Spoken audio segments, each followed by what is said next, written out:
witness our moment. Thank you. Good afternoon, everyone. I will pass my statement from the community. We stand here today with broken hearts. Our beloved brother Abdul Rahman was brutally murdered, an innocent man whose life was taken far too soon. What is even more painful is that the person responsible for this horrific act is still walking free, which is not acceptable. No arrest has been made and no justice has been served. We demand that the authorities act now. We call on the police to arrest the murderer without delay and begin the legal process to bring justice for Abdul Rahman and his grieving family. Every day without action is a day that justice is denied. I will repeat again, every day without action is a day that justice is denied. Abdul Rahman was not just our brother, he was a hero. He served alongside American Special Forces in Afghanistan for many years, risking his life to protect the very freedoms we value today. He stood for truth, loyalty, and courage. He was an ally, a patriot, and a man of peace. We ask the media, human rights organizations, and public officials to stand with us, speak out, shine a light on injustice. Help us make sure that Abdul Rahman's sacrifice is not forgotten and that his mother is held accountable under the law. Justice delay is justice denied. We will not rest until justice is done. Thank you so much. My name is Omar Yusuf. I am one of the community leaders. I'm here on behalf of the family, on behalf of my community. We want this murderer out of the street. He needs to be out. He needs to be put in where he belongs. The family is devastated. The whole community, everyone in the community is basically thinking that if this is happening to us, then what should we do? On behalf of the whole community, we are here. It's just not even a fraction that showed up today. A lot of people want to come, and we told them not to come over, but we want justice. We want peace. And the shooter still lived in that apartment complex. And the shooter, basically, the shooter was. I think he moved out, but he initially was there for a few days. And the blood was still cold. The blood was still not washed out, but he was still living there. Yes, he was there. And so, what does that do to basically the psyche of everyone else? It was a really, it was a bad situation. It was psychologically demoralizing everybody. Basically, everybody was afraid that if the murderer is living amongst us, he killed somebody yesterday and he's back here today. So everybody was, yes, affected psychologically, really bad.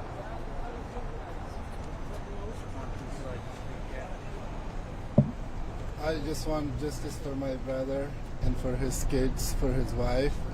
That's all I want from everyone. Tell us about your brother. Is he from Afghanistan originally? He was from Afghanistan, and he was working with special forces, and he was doing everything for his family, for his life, and he came here to be safe. And here, when he came, this happened to him. He's really innocent. He didn't do anything to anybody here, and he was telling other people to not to hurt someone, and we just need justice for the family. Was it during the Afghan withdrawal the withdrawal from Afghanistan that he came over? Yeah, he came in the horrible situation. He left his wife and kids behind, and they come after my brother arrived. After a few years later, the wife came and joined him here, and then he was happy. He thought he has a good life here, but it happened now. After surviving all of that, after escaping what he did, only to be murdered right here on American soil where he thought he was safe. I mean, talk about that. He probably thought he wouldn't have this issue. Yeah, he was here like very happy, and he was always saying like, I have a good life for my kids, for my wife, for myself, and we are safe here. But here is not safe for nobody. 9 and 3, his children are 9 and 3 years old. Yeah, the oldest 3 and 1. Oh, 3 and 3 and 1. 1. Boys, girls, Both girls. both girls. What is the family asking from law enforcement? We want justice and we want the guy to be arrested. And he was walking in front of me. That's unacceptable. Have the family received any kind of information from law enforcement? Have they been in communication with No, nobody came to visit the family at all. Speak to what the shooter will probably say. This was self-defense. Why wasn't it self-defense? No, this was not a self-defense. He was in the video that we have. He was running into his car and grabbing gun, and he was provoking the fight. In the video, it shows like he was provoking the shooter was provoking the fight. Yeah. What's it like to lose your brother in this way, just on a personal level? Sorry. Just for you losing your brother, what's that feeling? I'm feeling very sad. I'm feeling very sad about the two daughters and his wife, and I don't know what will be their future, and everything is just sad. What do you think your brother would think about the way the police investigation has been handled? I don't know. I have not seen anything that they done so far. And the shooter is walking in front of everybody, even the community, the neighborhood. Everyone was scared of him and afraid of him when he was walking. I mean, does any of this feel like your brother served this country, obviously? Does it feel like a bit of a slap in the face, or lack of a better word? Yeah, my brother was like helping and fighting for freedom, and when he come here, he thought I made it and I'm safe here with my family and kids, but that not happened. So what would you tell Houston police officers on this case right now? I want they follow up the case and arrest the person and take him to further investigation. Gotcha. I had a few questions for you, Sure. if you don't mind answering. Yes, sir. So just kind of walk us through your understanding of everything that transpired that day. Yeah, my understanding is that Mr. Waziri was doing what any resident of the apartment complex would do in the evening. He was checking his mail, and that his car was in a section that the shooter felt may have been obstructing his parking. I think that's in dispute, whether his car was actually obstructing anyone's parking. My understanding is that after that incident, the shooter became very aggressive. He attacked basically his vehicle and was doing whatever he could to be aggressive towards Mr. Waziri. Mr. Waziri is a trained soldier. From what we can see on the video, he didn't appear to be stressed out or running or confronting this man in an aggressive way. And the shooter then, a lot of it happens off camera, but basically what happens is the shooter and Mr. Waziri have some sort of altercation, and the shooter, after the altercation is already over, and Mr. Waziri is walking back to his car, shooter grabs a gun and murders him. He executes him in cold blood. And so, and then someone at that point called the police. And we believe this was a public execution. There's no other way to call it. And this is not what the law allows in Texas. It was some sort of murder or vigilante justice.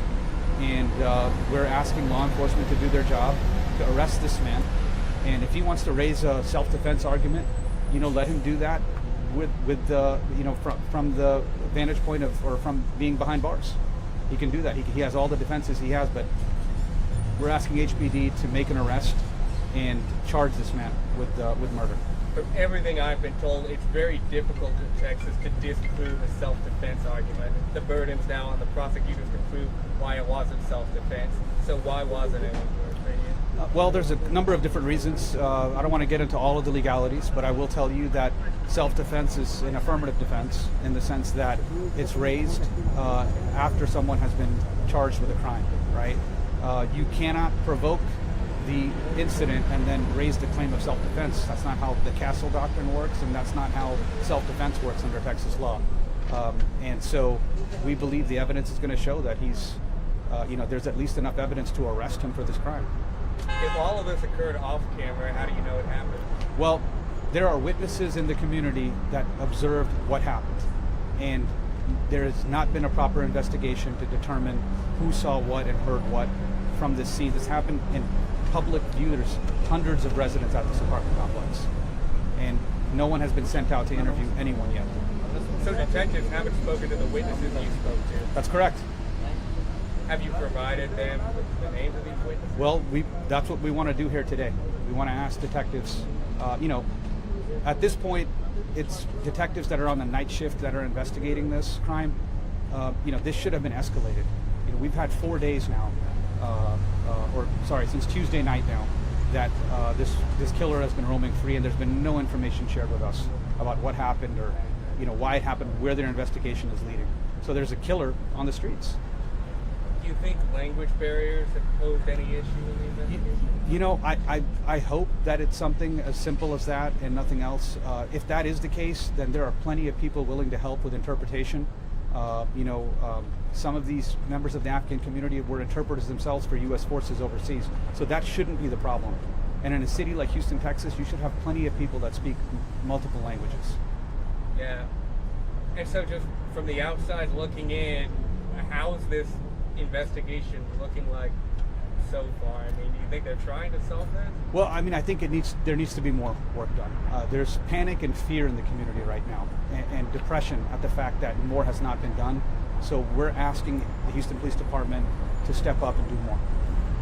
Gotcha. And was Mr. Waziri actually enlisted in the U.S. military, or he just worked with Special Forces? Do you know? My understanding is that he worked with Special Forces. Okay. And that he was a trainer of U.S. Special Forces overseas, and then he was able to obtain a special visa for people who had helped U.S. forces overseas, and then come to the United States with his family eventually.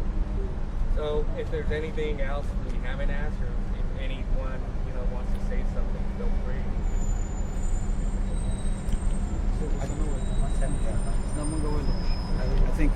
I think everyone has said what we need to. We're actually going to go and try to talk to someone now at the Houston Police Department and see if we can get some action. Okay, great. Thank you all for your time. Thank you so much. Best of luck. Could you send me pictures of Mr. Jerry? We have pictures of him in